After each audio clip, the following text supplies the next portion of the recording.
As your next United States Senator, I plan to introduce 3 pieces of legislation bent on restoring our constitutional republic.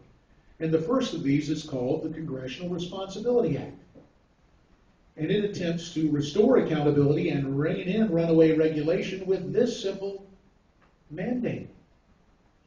Oh, the bureaucrats can continue to dream up regulations, but instead of the current situation where there is a period of public comment and then the regulations are printed in the Federal Register where they carry the full weight of law, the Congressional Responsibility Act would mandate that every proposed regulation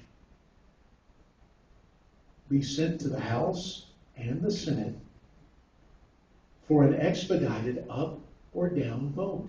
In that way, you can hold constitutional officers accountable and, as a byproduct, necessarily force the bureaucracies to determine which regulations are really important to be submitted in the first place. Now, this idea does not meet with universal acceptance. I introduced it in the House of Representatives, and are there any C-SPAN viewers in here? A few folks, and you guys will vouch. It's a surefire cure for insomnia. But on occasion, you may see a fellow, and I hope I can put this diplomatically enough, somewhat diminutive yet robust, a guy I think from the borough of Brooklyn, Representative Gerald with a J Nadler, Jerry Nadler.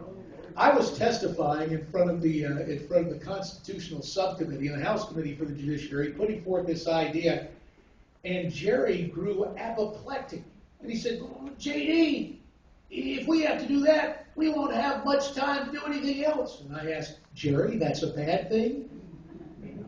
But again, the Congressional Responsibility Act will help restore accountability, and I believe make even the regulatory agencies more responsive. The second bill I'll introduce, and I never want to be confused with Joe Biden. I don't believe I could ever approach the political plagiarism that our vice president routinely engages in. So let me freely acknowledge the basis of this next idea comes from my old congressional colleague who's retiring at the end of this term, from the 3rd District, John Shadegg. He called this the Enumerated Powers Act, but I think a far more accurate title would be the Constitutional Citation Act. And this is what it would provide. For any piece of legislation introduced in the House or the Senate, the sponsors of that legislation would have to cite the specific provision in the Constitution that gives the legislative branch the authority to take legislative action in the first place. And that way we help to serve constitutional accountability. Now, the third item, and let me offer some disclaimer, because seeing Margaret here, I always flash back to my school days and say a silent prayer going, "I'm sure I'm glad to get on the wrong side of Margaret, that she's been my principal boy. She's no nonsense." But some people feel a bit uncomfortable. All the attack ads that have been directed my way notwithstanding, we were down in Mary's hometown of Yuma, and one of her classmates said, "I just feel uncomfortable. You point out these differences with John McCain, and sometimes I feel as if you're attacking him."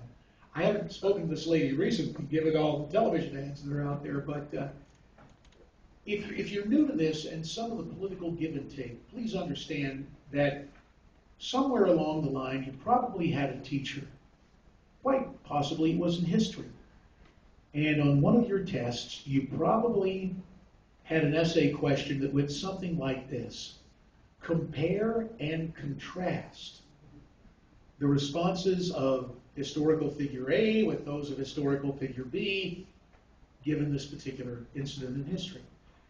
When you stop and think about it, that's really what a campaign is all about. It's a chance to compare and contrast and evaluate. And on this third item that I will introduce as your next United States Senator, the differences are abundant and very clear. It is my intention to reintroduce the Enforcement First Act, this time in the United States Senate. When I introduced it 5 years ago in the House, my opponent was teaming with the late Ted Kennedy to introduce a bill that has a lovely poll-driven title,